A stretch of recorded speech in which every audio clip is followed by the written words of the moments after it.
Hi everyone, my name is Lynn Key, and today I'll be presenting our CHI 2024 paper.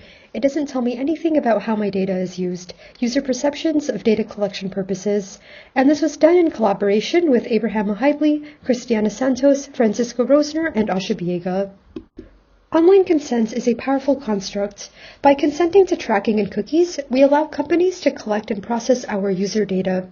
The European Union and other regulators are well aware of the power of consent. As a result of the GDPR, consent notices, which are meant to inform users about how their data is being used and to collect consent, have since become ubiquitous.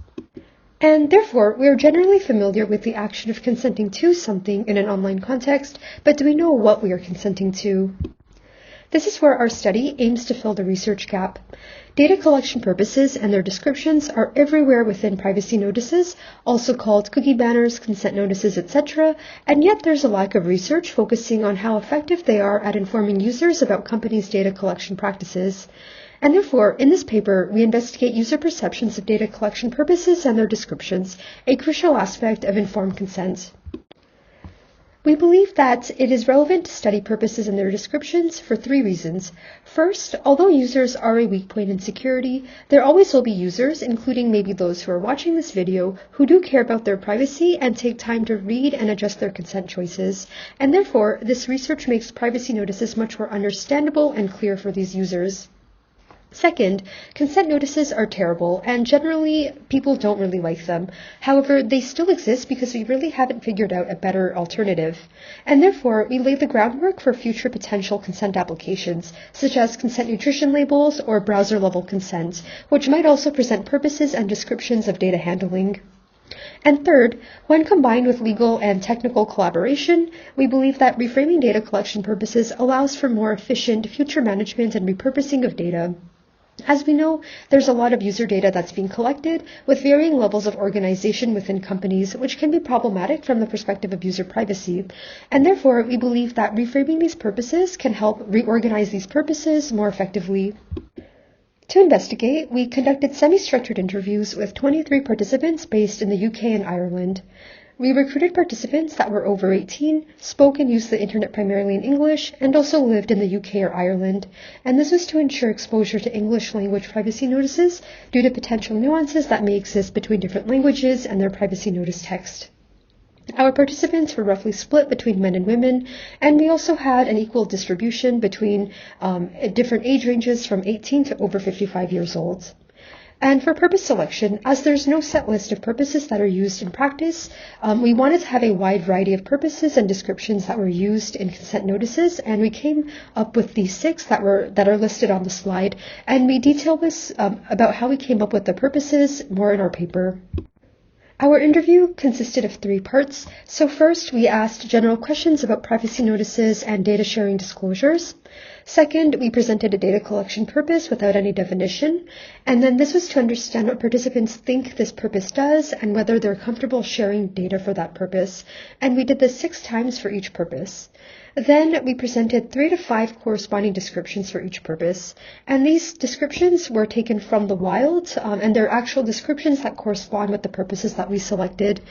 With this, we wanted to understand how similar or different participants deemed these descriptions to be, how well informed they felt after reading the description, and what could be improved in these descriptions. And again, we did this 6 times for each purpose. To analyze the data, we had 2 annotators who analyzed the interview data to ensure more reliability in the data analysis. We started with an inductive, open-ended approach to the data analysis, and then afterwards we had a more deductive approach, and we formed a codebook that was revised throughout the annotation process. We annotated and discussed the annotation procedure until we had an inter-rater reliability of 80%, and then afterwards we separated the data analysis. Our codebook consisted of 17 themes and 79 individual codes. When it comes to perceptions of data collection practices, we found that participants generally saw privacy notices negatively, and this is a finding that has been echoed by many other studies. Despite the ubiquity of privacy notices, a lot of participants don't feel well informed about data practices, and in fact, they want to find out what data is being collected, how it's being collected, why their data is collected, to whom this data is being sent to, and the sensitivity of the information that's being collected from these descriptions.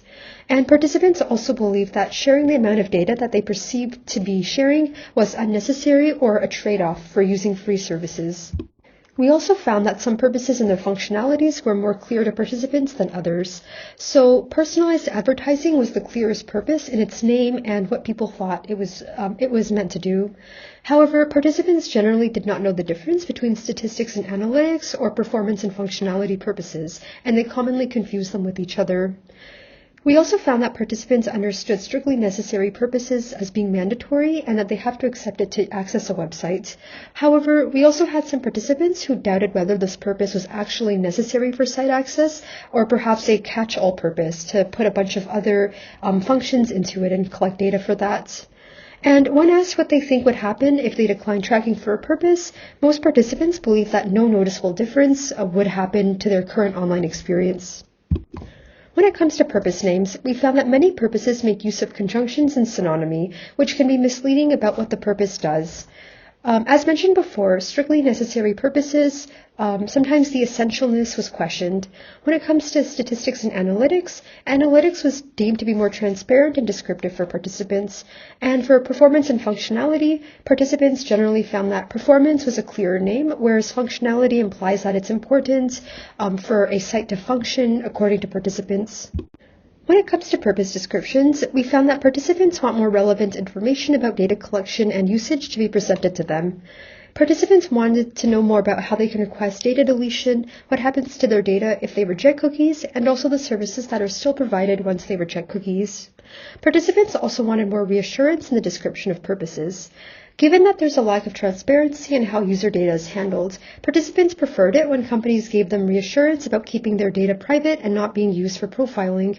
However, we also caution the use of reassurance because this is not always true, and we dig a bit deeper in this in the paper. We also found that purpose descriptions can be confusing for participants. Descriptions for the same purpose can be perceived as dissimilar, and this is due to the depth of information provided, different examples of services provided, or just different descriptions providing conflicting information. On the other hand, purpose descriptions for different purposes can also be perceived as describing the same functions, and this sometimes these purposes seem similar because of the services that were mentioned being similar or just the perceived functions of that purpose according to participants. Informed purposes are a step towards improving the consent ecosystem. We foresee that the consent ecosystem can be improved through the adoption of two concepts. First are consent nutrition labels. Participants in our study wanted more readable and digestible privacy notices, and privacy nutrition labels were created to make the presentation of privacy policies and information more user-friendly, so we're very interested in how this can be applied to consent notices along with better purpose names and descriptions. Second, we can also learn from other consent applications. Consent is not new, and it has been applied in many other contexts, such as human subject research and healthcare. And so perhaps applying some more oversight into data collection practices through a review board, or more clearly informing users about risks, alternatives, and benefits to consent should also be necessary. When it comes to purpose names that are user-informed, we find that a middle ground is needed between overly broad and overly narrow purposes, so that they are informative but not overwhelming to users. We also recommend that organizations be more clear and transparent about who these purposes benefit. For instance, strictly necessary purposes could be renamed to essential for basic website functions or required by the company to avoid potentially misleading users. Purpose names could also avoid conjunctions, so analytics instead of statistics and analytics, and performance instead of performance and functionality. We also found that personalized content is not a very intuitive name for some participants, as they sometimes conflated it with personalized ads, so perhaps something more descriptive like personalized music content or personalized video content could be more descriptive for participants. When it comes to user-informed purpose descriptions, we find that descriptions should include information that participants actually want to know, so more transparency around data usage, such as how long their data will be retained for, how to go about deleting their data and reversing their previous consent decisions, and the sensitivity of the information that organizations are collecting from users should be presented. There should also be much more transparency about how personalized profiles are being built in personalized ad and content purposes. Descriptions should also avoid using loss aversion language, so instead of mentioning the positives, they should instead mention services that are still provided if they reject tracking. And we also find that descriptions can use reassurance, but with caution. Participants found it comforting when descriptions provided reassurance about data privacy and usage, but this should also be used with caution and not dissuade users to consent. Thank you everyone for your attention. I've just put a little recap and my contact information here. Thank you so much.